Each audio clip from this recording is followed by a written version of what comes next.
Good morning, Marion Elementary students. This is Mr. Davis here, continuing our study on shapes that we will be doing in second grade. Today we're going to talk about three-dimensional shapes. Today you can look here and we see a cube. A cube is made up of squares, and each of the squares we know is a quadrilateral and that they all have the same length, the same on all four sides. So when we look here on our cube, we have a line right here. This line right now is called an edge. Okay, so we have our edges. We have our points where they come together, which is our vertex or our vertices. And you can see here, I'm going to try to rotate this around a little bit so you can see how it kind of goes throughout our thing. So we have here,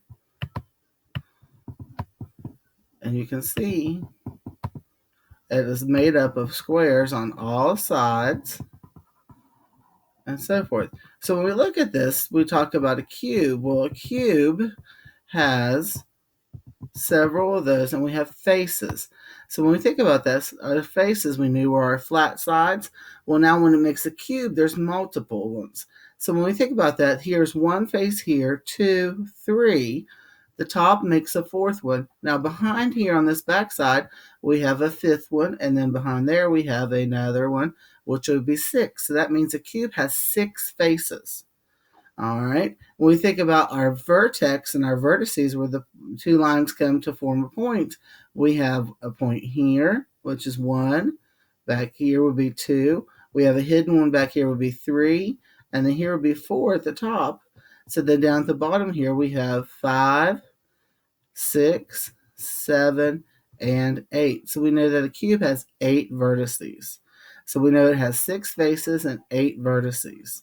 All right, so then we think about the edge, and the edge is where the lines are, where the two shapes come together. So we have 1, 2, 3, 4, 5, 6, 7. We have the hidden one back here in the corners, 8, 9. Then back here on this side would be 10 at the top.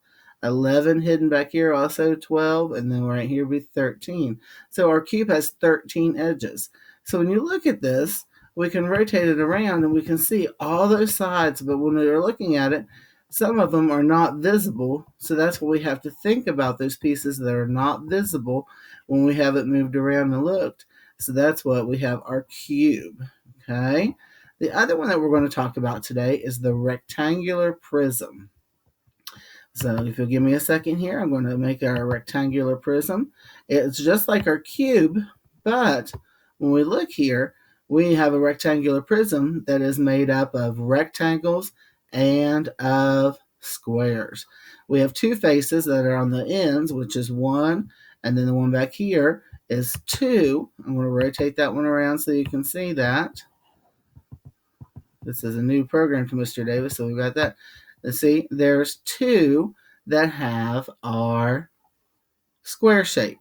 Then when we look here, we have the top, we have the back side, the front side, and the underneath side, which are all made of rectangles. I'm going to rotate that around so you can kind of see those things there. And you can see when we have those there that are rectangle, that those are rectangular.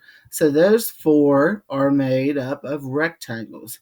So when we count the number of faces that a rectangular prism has, we know there's 1, 2, underneath would be 3, and the back side would be 4 rectangular faces with 2 square faces on each end, which is 1 and 2. So that gives us a total of 6 faces as well.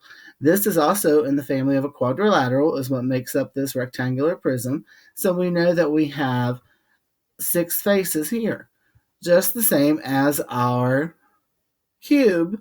We have the same vertexes or vertices where they come together and form a point. We have 1, 2, 3, 4 here on the top.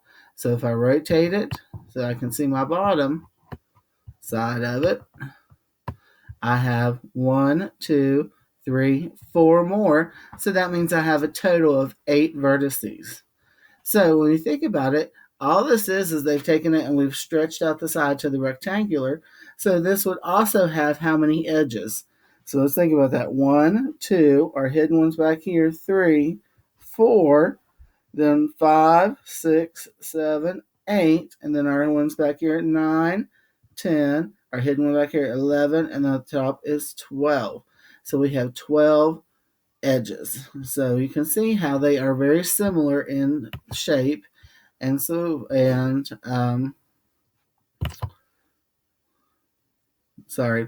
shape and description. All right. So when we have those are the ones that we're talking about today. And so you can flatten it out, make it different. You can have different size ones. So what I want you to do today is I want you to go around the house. I want you to look at different things and see what things you have in your home that are cubes and which ones are rectangular prisms. An example of a rectangular prism that you might have there at your house would be a cereal box. Our cereal comes in boxes, and that would be a rectangular prism because it also has the rectangular on all sides. An idea of a cube might be like an end table or a small table that you have there, or even like a building block that you have that you play with. So those are all examples of that. So I want you to go around your house today and just look and see what you can find that meet the same as those with the cube and the rectangular prism. And you can explain to your parents, your grandparents, whoever's home there with you, or whoever gets home later from work, and tell them what you've learned about prisms today and cubes. And have a great day.